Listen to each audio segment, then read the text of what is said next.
pour ce nouveau café. Nous recevons Anna Potoki. Bonjour Anna. Bonjour Marc. Alors Anna nous vient de Grenoble, de l'université Grenoble-Alpes, d'un laboratoire, le LARAC, qui est le laboratoire de recherche sur les apprentissages en contexte. On connaît un certain nombre de ses collègues, Pascal Bressou évidemment, mais aussi Laurent Lima, qui a animé le 28e café, je pense, sur la science de l'implémentation. On se posait la question de, quand on a une bonne idée, qu'on l'a testée à grande échelle, etc., comment est-ce qu'on la transfère dans un autre contexte. Mais ce n'est pas de cela qu'Anna va nous parler aujourd'hui. Elle va un peu venir en complément dans la suite de ce qu'on a vu avec Juliette Renaud, d'une part, et Jonathan Fernandez autour de l'écrit. Alors Anna s'intéresse à la compréhension de l'écrit. Qu'est-ce que tu entends par compréhension de l'écrit? Exactement. Donc mes travaux portent sur la compréhension en lecture, mais avec une petite spécificité qui est d'étudier les processus en jeu dans les activités de compréhension en lecture et les difficultés que cela peut poser à certains élèves, au-delà des processus qui sont strictement impliqués pour comprendre le contenu du texte. Parce qu'en fait, on se rend compte que les textes sont rarement donnés en dehors de tout contexte d'activité aux élèves.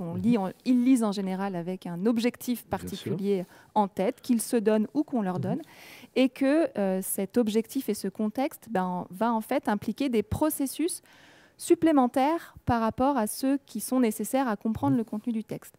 Et quand on regarde finalement les difficultés des élèves dans les tâches de compréhension-lecture, on se rend compte que, bien sûr, une partie d'entre eux peut avoir du mal en termes de vocabulaire ou de connaissances syntaxiques permettant, enfin en tout cas les compétences linguistiques qui permettent de comprendre le contenu du texte, mais aussi certains échouent ou ont des difficultés dans ces tâches parce qu'ils ont mal compris la question qui était posée, qu'ils n'ont pas su où trouver la réponse, notamment dans les ensembles documentaires, ou encore qu'ils ont trouvé une information qui contient un certain bout de la réponse qui était attendue, mais qui ne répond pas complètement à la question posée, etc. Et puis la question devient plus compliquée, parce que toi, tu t'intéresses aussi au collège et au lycée, où on va lire des documents donc pour leur intérêt documentaire, mais pas forcément avec le prof de français. Oui. Ça rajoute encore une petite couche. C'est vrai, c'est vrai. Donc notre parti pris aux travaux qu'on mène donc, avec notamment mon collègue Jean-François Rouet du CERCA à Poitiers, c'est effectivement de dire que l'enseignement de la lecture peut et doit continuer au-delà en fait, de ce qu'on fait classiquement, c'est-à-dire l'enseignement de l'affluence, donc de lecture de mots, puis de textes, et des stratégies de compréhension du contenu du texte, mais que cet enseignement continue vers l'enseignement des stratégies d'utilisation des documents écrits à la fin de l'école primaire et puis jusqu'au collège, lycée et même à l'université. Et ça pose, ce que tu évoques sur les profs de français, ça pose une difficulté, cet enseignement continu en fait, de la lecture jusqu'au secondaire. C'est que dans le second degré, en fait, il n'y a pas vraiment de temps dédié, ni de personnes en fait, dédiées à cet enseignement. Généralement, les enseignants de français ne se sentent pas forcément à même d'assurer un enseignement de la lecture. Et ce n'est pas non plus censé être le rôle des enseignants des autres disciplines, de sciences, d'histoire, bien qu'ils utilisent effectivement massivement les documents écrits en termes d'apport de connaissances, en fait. Et quand on observe les activités dans ces disciplines-là, on observe que souvent, si on prend un manuel scolaire, par exemple, les élèves sont censés construire leurs connaissances, par exemple en histoire ou en éducation civique, en se basant sur la compréhension et l'utilisation d'un ensemble documentaire. Et ce qu'on a observé, nous, c'est qu'en fait, cette situation-là, elle est tellement complexe et elle met en jeu tellement de processus pour certains élèves que l'apport de connaissances, il passe complètement à la trappe. Et donc, nous, ce qu'on propose avec des enseignants de collège, de toute discipline, c'est de trouver un temps pour un enseignement explicite des stratégies qui sont mises en œuvre dans ces activités de compréhension qu'on appelle compréhension finalisée, c'est-à-dire qui vont de la compréhension de ce que je dois faire en fait avec ce texte et ce qu'on me demande de faire, donc qui peut être opérationnalisé par une question, par exemple, de compréhension posée sur un texte, jusqu'au produit final qui est « je produis une réponse qui est adaptée à la question qui était posée ». Et, oui. Et ça, c'est pas inné du tout, malheureusement. Non, c'est ça. Et quand on voit les manuels, parfois, ils sont vachement complexes. Exactement. Avec plein de structures présupposées. Et c'est sur ça que vous travaillez. Et sur les manuels, mais aussi sur la réalité de ce que sont les activités de compréhension. Parce qu'en fait, quand on regarde les activités de compréhension telles que réalisées au quotidien, et ou la manière dont on évalue la compréhension, y compris dans les enquêtes nationales ou internationales, on se retrouve que on observe que cette situation de lecture finalisée, c'est-à-dire j'ai un document ou un ensemble de documents et des questions associées à ce document, en fait, c'est la situation la plus classique que l'on rencontre. Et effectivement, elle n'est pas aisée. Nous, on a pu montrer dans nos travaux que c'est en fait une situation qui est plus demandante d'un point de vue cognitif, notamment en termes de mémoire et de mémoire de travail en particulier, que la situation plus classique où je lis un texte et je dois le comprendre dans son intégralité. Donc, effectivement, pour certains élèves, il est nécessaire de passer par un découpage en fait un découpage de cette activité complexe en sous-compétences nécessaires pour la réussir et d'enseigner chacune de ces sous-compétences ou stratégies de manière un peu explicite. Même si ça a l'air d'être relativement décomposé, le sens étant au cœur de l'histoire. Oui, bien sûr. Parce que parfois, on a tendance à opposer une approche qui serait de l'entraînement à des sous-compétences et puis l'idée de sens. Vous articulez ça sans problème. Alors, l'objectif visé in fine, c'est de réussir ces tâches complexes qu'on retrouve donc par exemple aussi dans les sujets de baccalauréat, dans les sujets d'examen, etc. Donc j'ai un document ou un ensemble documentaire et un ensemble de questions. J'ai oublié de spécifier aussi que dans la vie courante, on retrouve ces situations dans la lecture sur Internet, qui est aussi un point qui nous intéresse particulièrement, ces situations de lecture un peu plus écologiques, on va dire. Et donc ce qu'on vise, c'est dans le découpage de l'activité, c'est-à-dire ça permet de voir les différentes étapes nécessaires à la réussite de cette activité. Donc, j'ai cité tout à l'heure, par exemple, déjà, ça commence par « est-ce que j'ai bien compris ce qu'on me demande ?» Et on va fournir aux élèves des clés et un enseignement de comment je fais pour bien comprendre en fait ce qu'on me demande. Et donc, oui, dans un premier temps, on va le travailler de manière explicite. Par exemple, on va travailler avec eux spécifiquement sur un ensemble de consignes plus ou moins complexes, des questions plus ou moins complexes, etc., pour les amener déjà à réfléchir sur la question qui leur est posée. Et petit à petit, on complexifie la situation et on va aller jusqu'à mettre en œuvre des stratégies pour se retrouver dans un ensemble de documents ou un ensemble de sites Internet, par exemple, évaluer l'information qui est lue, notamment en termes de fiabilité, ce qui est particulièrement important quand on lit des informations sur Internet où il n'y a pas forcément de filtre, et jusqu'au moment où ils doivent produire une réponse. Quand je dis produire une réponse, ça peut être se forger une opinion sur une problématique donnée. D'accord. Donc pas simplement trouver de l'information, mais aussi être capable de construire de réfléchir, une opinion, un avis documenté. Exactement. Pas juste une opinion, j'aime bien, j'aime pas, mais un avis documenté sur ce qu'on a pu lire. Oui, c'est ça. D'accord.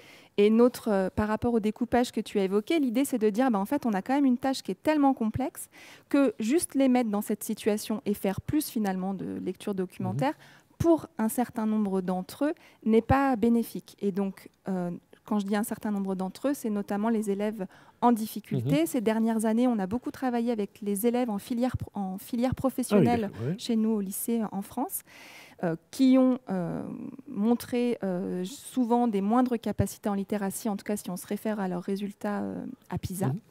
Et donc, avec ces élèves-là qui sont plus en difficulté, on observe que d'aller du simple au complexe, finalement, de reprendre ces activités-là par sous-compétences nécessaires, dans un premier temps de les travailler de manière spécifique, avec un enseignement spécifique et explicite de ces sous-compétences, pour ensuite les réinjecter dans les situations complexes de lecture multidocumentaire, apparaissait en tout cas bénéfique en termes d'amélioration des compétences des élèves et de leur sentiment d'efficacité en lecture. Et ça secoue un peu le cocotier de la découverte ou de l'approche du complexe vers le simple.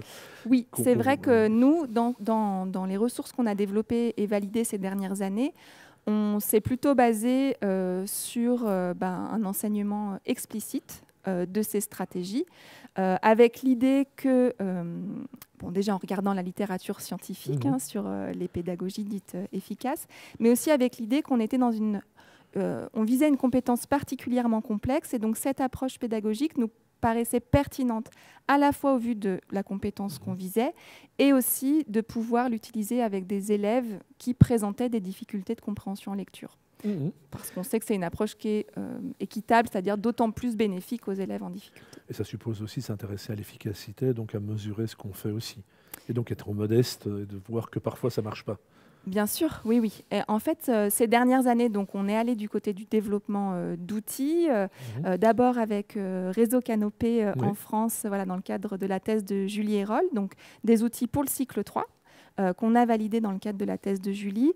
Et puis, ces 4 dernières années, dans le cadre de l'ANR, donc un projet qui s'appelle Célène, stratégie experte de lecture en environnement numérique, on a développé le même type de ressources, mais cette fois-ci pour le collège, puis le lycée, et même jusqu'à la première année d'université, parce qu'on sait que également, il y a des besoins, y compris chez nos étudiants à l'université, donc un besoin de compétences en lecture documentaire ou en tout cas de lecture finalisée. Et donc, on a à la fois développé des ressources donc, en lien à chaque fois avec les enseignants des niveaux concernés, donc dans une perspective de co-construction et d'adaptation des documents, par exemple, ou des stratégies qui étaient visées en fonction du niveau scolaire des élèves. Puis, on a mis en œuvre des études de validation classiques, comme on le fait en psychologie expérimentale ou en sciences de l'éducation, pour montrer voilà, l'efficacité de ce qu'on a mis en œuvre. Donc, à chaque fois, on a des effets plutôt probants. Alors, bien sûr, voilà, on est souvent sur des courtes périodes. Donc, on était généralement sur une dizaine d'ateliers mis en œuvre. Donc, bien sûr qu'on ne change pas du tout voilà, les compétences en lecture des élèves. Mais l'idée, ce qu'on voit ces dernières années, c'est que les enseignants qui ont travaillé avec nous dans ces études de validation, une partie d'entre eux continuent en fait d'utiliser ces ressources et les établissements scolaires du secondaire, en collège et en lycée, ont un peu pérennisé ces temps-là avec des temps transdisciplinaires en fait, où des enseignants de différentes disciplines, d'histoire, de français, mais aussi des professeurs documentalistes, etc., trouvent un temps pour enseigner ces stratégies de lecture. Et donc l'idée, c'est que bien sûr, dans nos études de validation, elles sont à court terme, sur une dizaine de semaines dans l'année, mais qu'en pérennisant ces temps-là, on espère avoir voilà, à la fois un effet sur les compétences visées, mais aussi un effet de transfert, puis c'est ce qu'on vise, c'est que dans les disciplines, les élèves puissent mieux se saisir de ces activités de lecture finalisée pour acquérir des connaissances disciplinaires. Mais il y a une question qui me brûle les lèvres, c'est que vient faire une psychologue dans cette galère finalement? Comment est-ce que tu passes, tu es passé du champ de la psychocognitive à ce champ de l'éducation et de la formation des enseignants?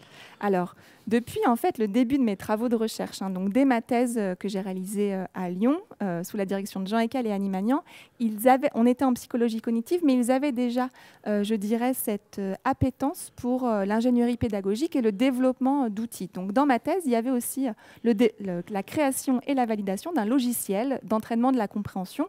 Alors pour les plus petits, donc c'était sur le récit narratif et puis plutôt sur les processus inférentiels, un entraînement au processus inférentiel. Donc j'ai toujours eu cette fibre-là. Et en arrivant sur mon premier poste en psychologie à Poitiers, donc avec Jean-François Rouet, lui il travaillait plutôt sur la compréhension chez les adolescents. Et donc on a mêlé finalement nos centres d'intérêt. Moi, j'avais toujours eu cette perspective appliquée dans mes travaux. J'avais envie à la fois de mieux comprendre les processus cognitifs et langagiers impliqués dans ces activités, mais j'ai toujours eu cette envie de me servir de cette connaissance des processus impliqués, de l'origine aussi des difficultés, pourquoi les élèves sont en difficulté, pour arriver à quelque chose d'un peu concret. On ne peut pas juste le constater en disant « Mon Dieu, ça ne va pas, qu'ils sont mauvais ». Voilà, exactement. De sortir de cette rengaine de « ça ne va pas, c'est de pire en pire », et donc de pouvoir prendre... Et puis, ça vient aussi, le développement d'outils vient aussi répondre à certaines questions théoriques, en fait. C'est-à-dire que lorsqu'on met en place une étude de validation, qu'on observe... Bien sûr que ce qu'on cherche, c'est la validation d'un outil, mais, et qu'on a envie de trouver des manières de mieux enseigner, je dirais, la compréhension. Mais en fait, d'un point de vue scientifique, ce sont aussi des travaux que l'on publie parce que ça informe sur, justement, par exemple, les liens de causalité entre deux compétences, je ne sais pas, entre le sentiment, par exemple, d'efficacité personnelle, se sentir plus ou moins un bon lecteur, et puis l'entraînement des stratégies de compréhension, bien qui cause quoi? Eh bien, avec le paradigme finalement de la validation expérimentale, donc le paradigme d'entraînement, je peux aussi répondre moi à des questions entre guillemets plus scientifiques ou plus fondamentales. Ou plus de psychologues que de spécialistes de l'éducation. Mais merci en tout cas, merci Anna. Alors on mettra en dessous de la vidéo les liens vers vers ce Oui, à quoi et tu puis t'es des référé. ressources, voilà, des qui vont ressources sortir. Oui. et donc ça, c'est pour les collègues enseignants aussi qui nous regardent. Donc merci. Merci Merci beaucoup. beaucoup. Merci.